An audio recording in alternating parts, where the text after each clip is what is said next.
నమస్తే సార్, మీ పేరు? నాకు కమల్ యాదవ్ అమ్మ. ఏం చేస్తారు సార్ మీరు? నేను బిజినెస్ చేసిన వ్యాపారం. ఏ ఏరియా సార్ మీది? మాది 21వ వార్డు అమ్మ, చిన్నవాళ్ళ మెయిన్ రోడ్. సార్, ఇప్పుడు వైఎస్ఆర్సీపీ పైన వైఎస్ఆర్ షర్మిల గారు కొన్ని కామెంట్స్ అనేవి చేస్తున్నారు. దానిపై మీ అభిప్రాయం ఏంటి సార్? ఆవిడ మా కుటుంబం, వైఎస్ఆర్ కుటుంబం. వైఎస్ఆర్ రాజశేఖర రెడ్డి గారు అంటే ఆంధ్రప్రదేశ్ దేవుడు, మహానుభావుడు. అది చెల్లెలు, మా అధినేత జగన్మోహన్ రెడ్డి గారి చెల్లెలు. ఇలాంటివి ఇప్పుడు ఏంటంటే మన పేరుతోనే మన కళ్ళు పొడడానికి శత్రులు తయారైపోయి ఆ మాయలోని మా తల్లి చిక్కుడిపోయి ఆ అమ్మాయికి తెలియని వయసు కదా, అన్నితోనే పోరాటం చేస్తున్నాను. తండ్రి తర్వాత తండ్రిలాంటి అన్నితోనే పోరాటం చేస్తుంది. అది తప్పు అని తెలుసుకుంటారు. ఇప్పుడు ఈ 24 ఎలక్షన్ అయిపోయిన తర్వాత, రిజల్ట్ వచ్చిన తర్వాత మా సరిమలమ్మ మా ఇంట్లోనే ఉంటుంది. మా ఇంటి తల్లి ఎప్పటికైనా మా తల్లి ఎప్పటికైనా ఇంటికి గుర్తుకు చేరవలసిందే. సార్, అయితే మోస్ట్లీ విశాఖలో పవన్ కళ్యాణ్ పోటీ చేయబోతున్నారు. దానిపై మీ అభిప్రాయం ఏంటంటే గెలుస్తారంటారా? నా దృష్టిలోని జనసేన, పవన్ కళ్యాణ్ మా దృష్టిలో సొంత అభిప్రాయం, ఒక అనామకుడు పనికిరాని చెత్త ఎలాగో ఆ పార్టీ అధినేత చెత్త. ఎందుకంటే అంటే ఒక నాలెడ్జ్ ఉండాలి.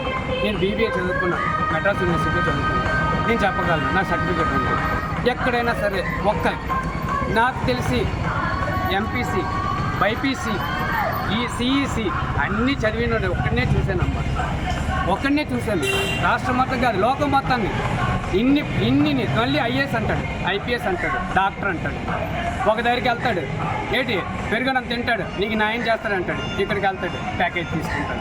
అలాంటి వాటి గురించి మాట్లాడుకోవడం, మనం మాట్లాడి హైలైట్ చేయడం తప్పించి అది ఎంత తక్కువ మాట్లాడుకుంటే ఆడి గురించి ఆ పార్టీ గురించి మాట్లాడుకోవడం తప్పు. సార్, అయితే అలాంటి పార్టీ మరియు వేరొక పార్టీ కూడా కలిసి ఇప్పుడు ప్రచారం చేస్తే కలిసి పోటీ చేస్తున్నారు. అంటే ఈ సినిమా డైలాగ్ అని అంటారు, కానీ సింహం సింగిల్గా వస్తుంది, పందులు గుంపులు ఉంటుంది. సినిమా డైలాగ్ నేను కాదండి, అది ఆచరణ తెచ్చి మా సింహం చూపిస్తుంది. సింహం గర్జించితే అడవి మొత్తం సైలెంట్. అది ఎప్పుడు తెలుస్తుంది? బ్యాలెట్ బాక్సులు తీసినప్పుడు, బద్దలైనప్పుడు, టీవీలు అన్నీ బద్దలవుతాయి. అప్పుడు ప్రజలు ఏటి చేశారు, సింహం ఏటో పందులు ఏటో అన్నీ తెలిసిపోతాయి. అయితే ఇప్పుడున్న ప్రభుత్వం వాలంటీర్ వ్యవస్థ అనేది స్థాపించారు.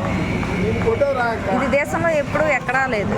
సో అలాంటి దానిపై మీ అభిప్రాయం ఏంటండి? కొంతమంది దీన్ని వద్దు, అసలు యూజ్లెస్ అంటున్నారు. దానిపై మీ అభిప్రాయం? ఈరోజు వాలంటీర్ వ్యవస్థని అమెరికా అధ్యక్షుడు జో బైడెన్ పరిశీలిస్తున్నారు.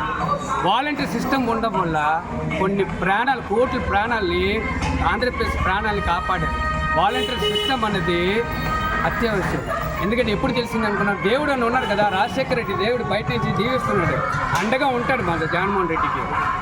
రాగానే కరోనా పంపించడం వల్ల వాలంటీర్ సిస్టమ్ ఏంటో తెలిసింది. వాలంటీర్ సిస్టమ్ లేకపోతే కొన్ని సావుల్ని మనం చూసుంటాం. కోట్ల మంది చనిపోతారు. వాళ్ళని ఆపేది ఆ వాలంటీర్ సిస్టమే, ఆ దేవుళ్ళే ఆపేది. వాళ్ళ సేవకి దన్నం.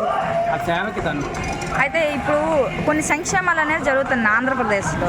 అవన్నీ కూడా ప్రతి సామాన్యులకి అవని, మధ్యతరగతికి అవని, అందరికీ ఒకేలాగా వర్తిస్తున్నాయని మీరు అనుకుంటున్నారా?